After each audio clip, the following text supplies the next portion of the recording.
Hi, this is Virginia. I wanted to come on from Montessori Moxie, and I wanted to come on and talk to you all as parents or educators or both about times when children use really strong absolutes. I'm talking about 3 to 6 year olds primarily. That's who I teach, and it happens quite often. And sometimes parents will come to us and say, "My child is saying that I hate you."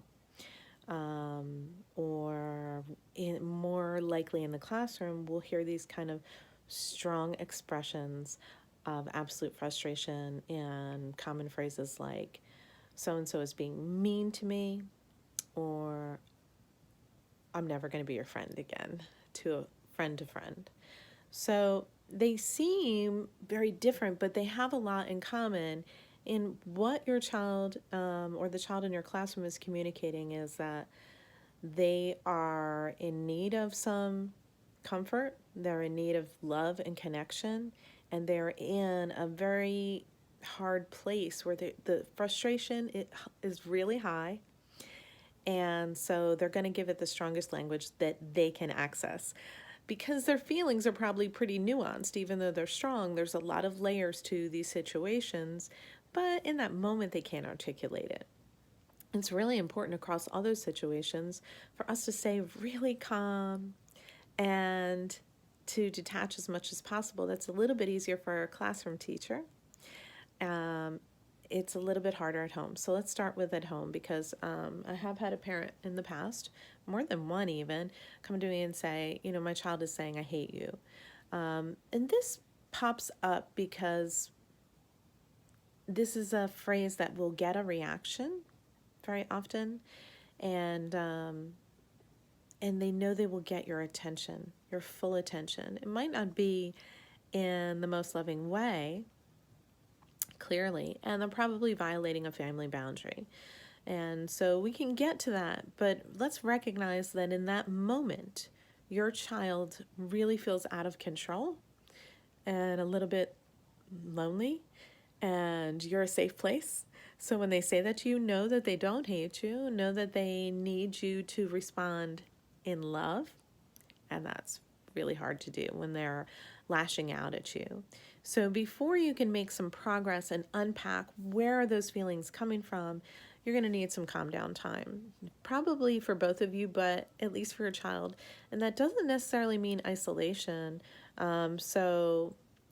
Sometimes we'll see parents and parenting advice say, kind of send them to a timeout or a thinking spot. If your child already has an existing place of comfort, that might be the right place for them. Like if they have a calm down space that they've helped co-create, and it's someplace where they center and self-regulate, do breath observation, and they have cozy things there, then that is the place. But it might not be, and when they're lashing out like that, where their calm down place might be is right with you. So if you feel comfortable and you can set aside maybe some hurt feelings, invite them to sit with you and just sit quietly, either beside you or in your lap, until those feelings calm down enough that you can talk about it. Because underneath that, there's going to be some good information, but we can't get to it when we're stuck in our feelings like that. And that's, they're going to need some comfort because even when a child is angry, that can feel a little uncomfortable. We want to communicate that all feelings are okay.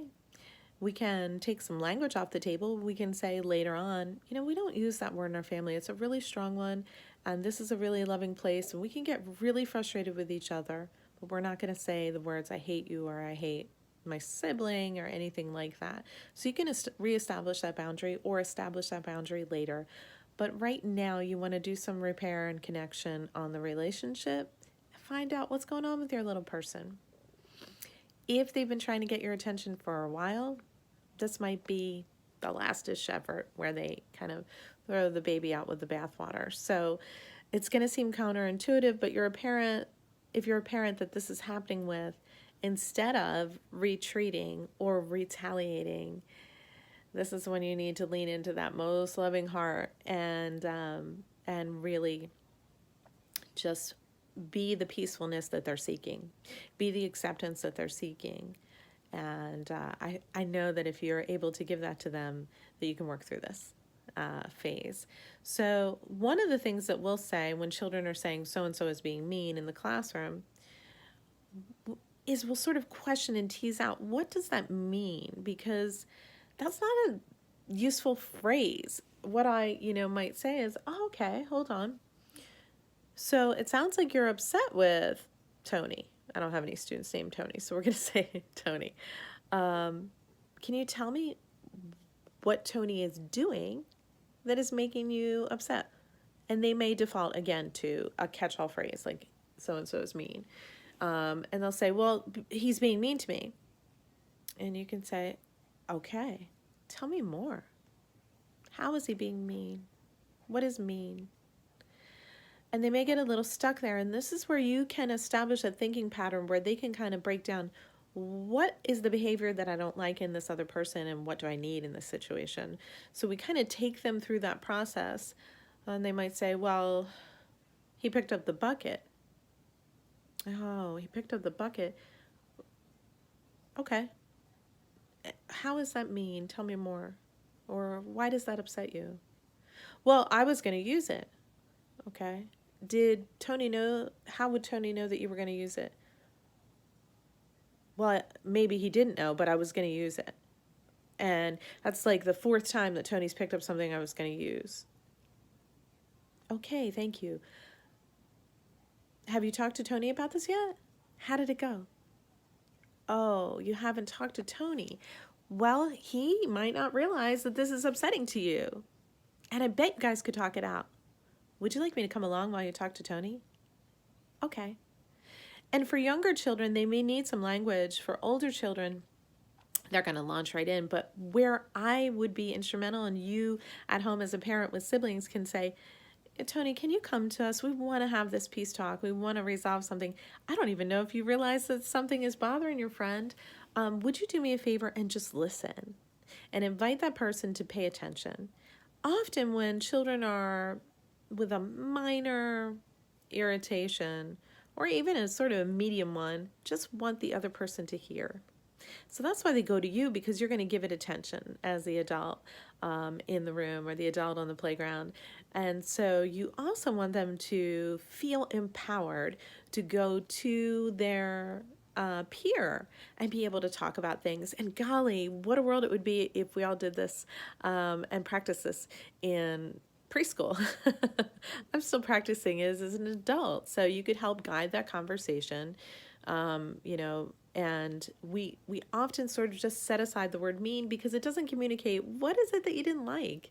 Let's be really specific. Let's tell our friends and our classmates, what do we need? I'm going to switch hands, so I'm holding the phone rather than putting it in a stand today. What do we really need to feel better? So they may go back and forth and listen to each other, and Tony may explain that he didn't know that Cheryl was going to use that, whatever it may be. And then at the end, I always draw attention to the fact that they talked and listened to each other, and they have power and they have tools to do conflict resolution. And we'll always kind of point that out and say, wow, thank you for letting me listen while you guys talked and listened to each other. That was so cool how you worked that out. And how do you feel? And how do you feel? And what do you need? And what do you need? And we'll go back and forth until everybody's satisfied. And then we'll say, peace is restored. That was so cool. So you want to not only walk them through the process, but then draw their attention to the fact that they were able to do that. That's so cool. And so the last phrase that comes up when we talk about these big catch-all hurtful phrases that sometimes comes up in the classroom is, I'm not going to be your friend anymore. And we'll kind of tease that out the same way we do with, so-and-so is being mean. We'll say, I hear you're frustrated. Do you need a minute before we talk about it? Do you want me to help you talk to your friend? I've seen you guys for weeks, and you always manage to work things out, and you really enjoy each other's company. And just 5 minutes ago, you were laughing so hard, so I pretty sure you're going to be friends again. Let's see how we can make that work. Because really, the children are seeking connection and they are seeking to reconcile with people around them. They just need a little help and guidance. Sometimes it's a quarrel with us. Sometimes it's a quarrel with a peer. If we all take the time that we need, approach it from a place of calm, we can do really cool work on this. So I love when these things come up, even though they're hard. And comment if I can help anymore, or if you want to add to the conversation. I'd love to hear from you. Thanks so much. Take care. Peace.